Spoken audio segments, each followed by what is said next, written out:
Brought to you by ITIL.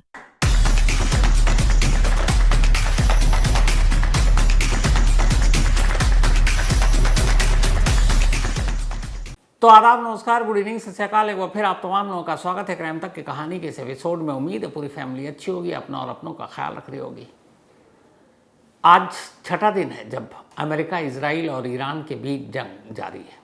कब तक ये जंग जारी रहेगी पता नहीं, लेकिन आज की कहानी आपको बताऊं कि कैसे एक दौर था जब इजराइल और ईरान एक दूसरे के गहरे दोस्त हुआ करते थे।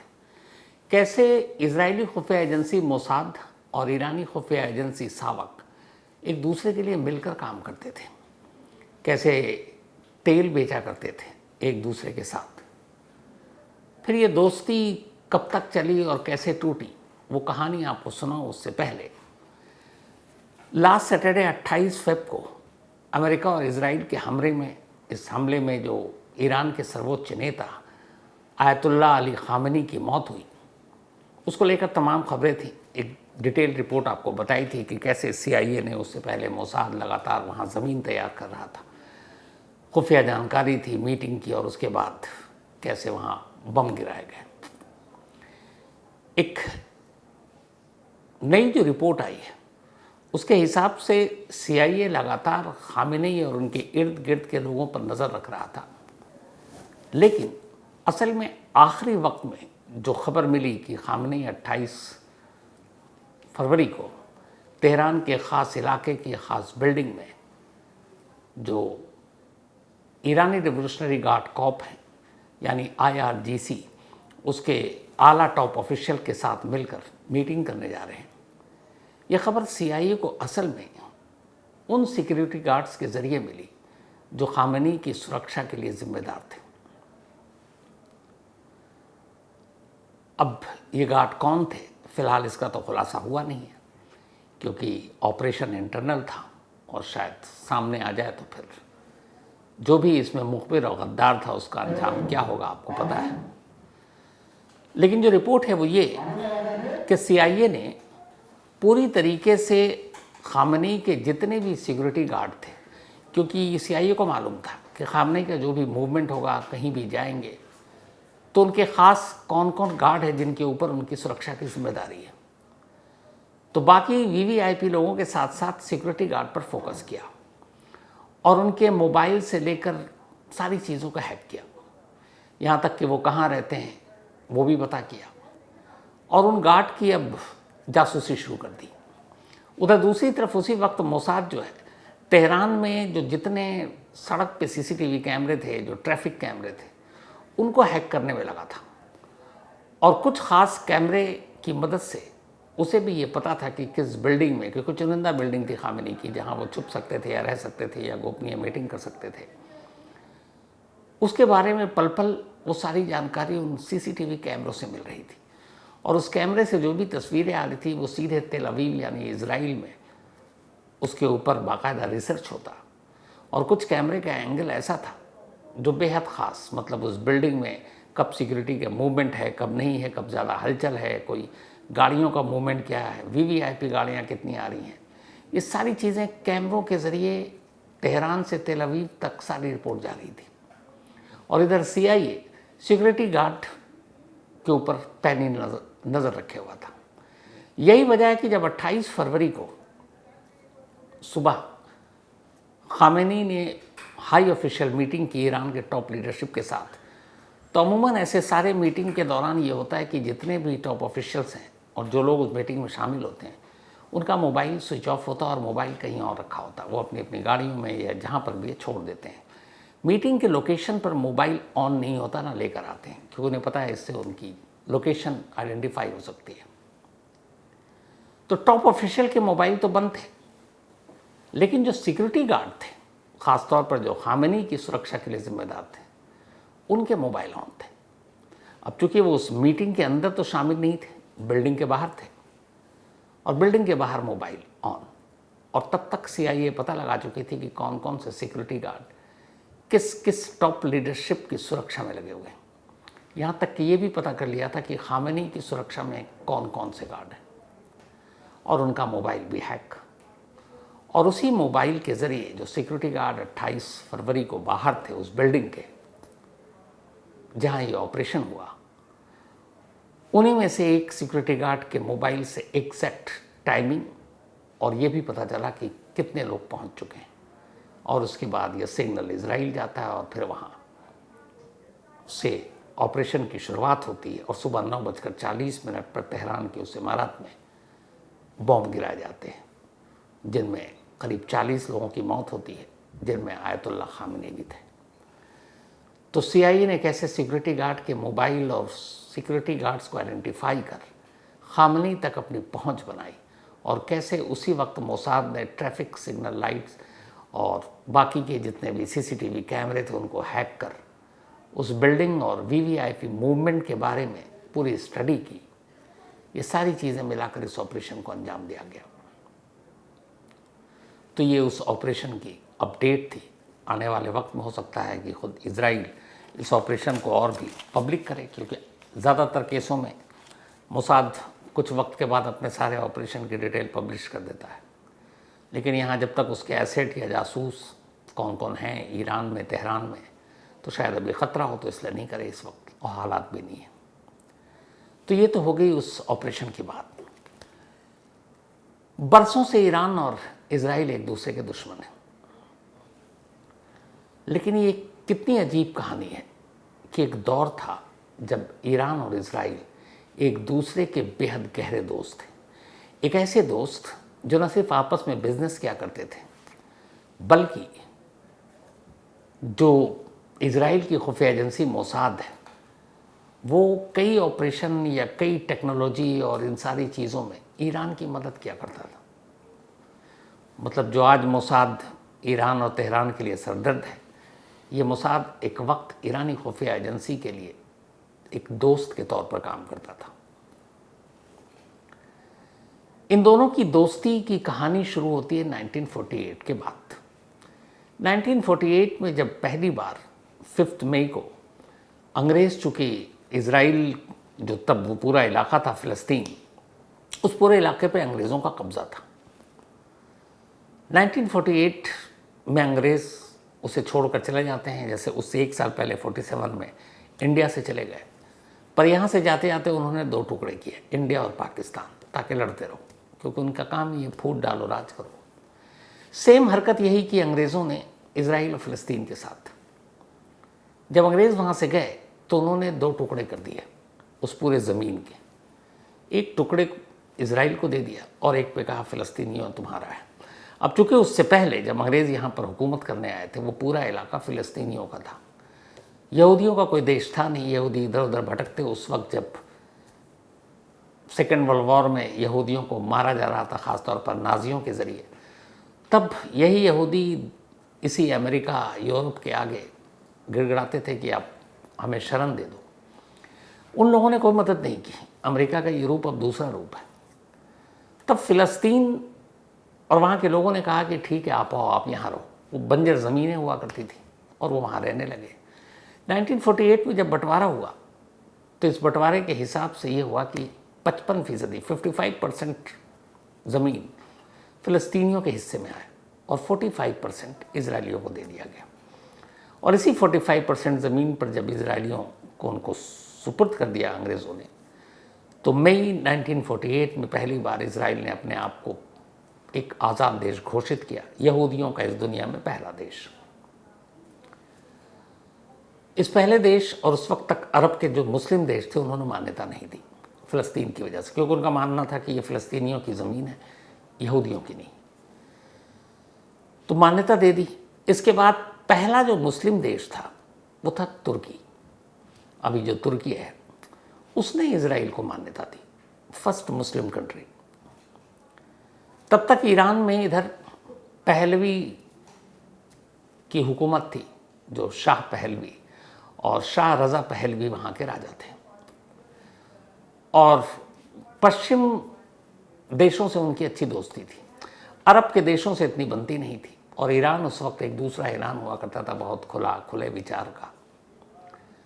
और अमेरिका के साथ शाह पहलवी की अच्छी खासी दोस्ती थी, तो अमेरिका के साथ भी ईरान के रिश्ते बड़े अच्छे थे। बिजनेस, व्यापार। ईरान उस ज़माने में फैशन का हब माना जाता था। पेरिस तब नहीं था, ईरान था। तो उस वक्त जब इजराइल का गठन हुआ और तुर्की ने दिया, उसके बाद पहली बार 1952 में ईरान ने भी इजराइल को मान्यता दे दी एक देश के तौर पर।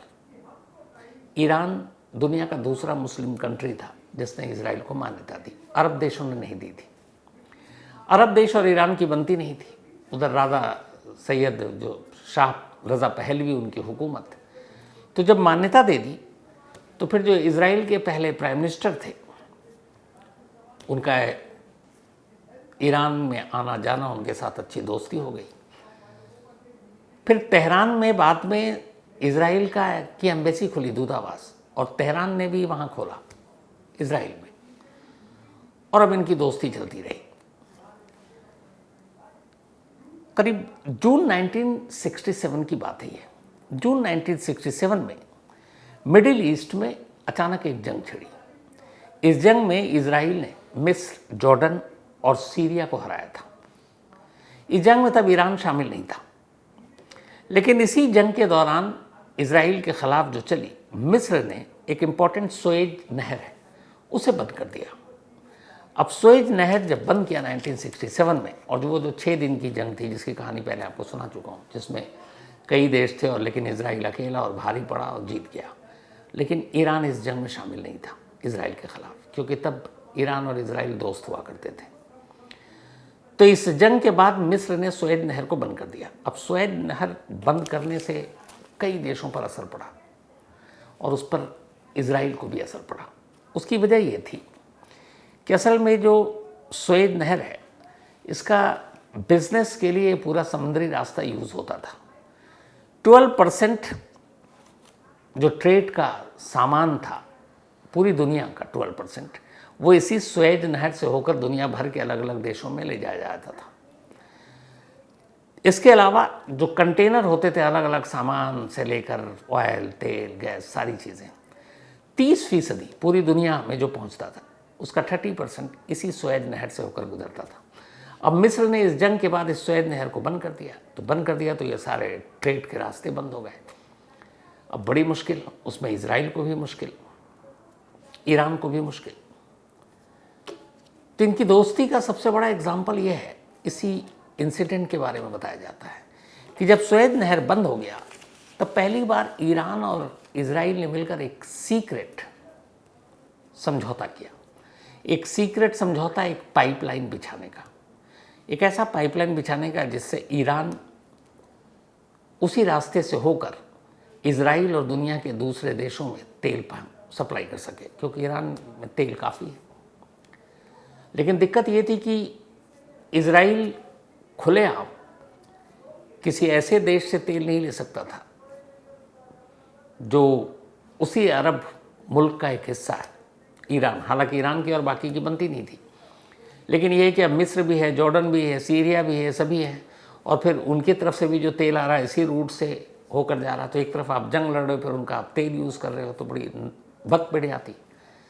तो इसीलिए इसको बड़ा सीक्रेट रखा गया। ईरान और इजराइल ने मिलकर एक सीक्रेटली पाइपलाइन बिछाने का काम किया जो करीब 245 किलोमीटर लंबी थी, और इसके ज़रिए अब तेल पहुंचने लगा। लेकिन ये पाइपलाइन ईरान और इजराइल दोनों का नहीं है, इस बात का ख़ास ख्याल रखा गया।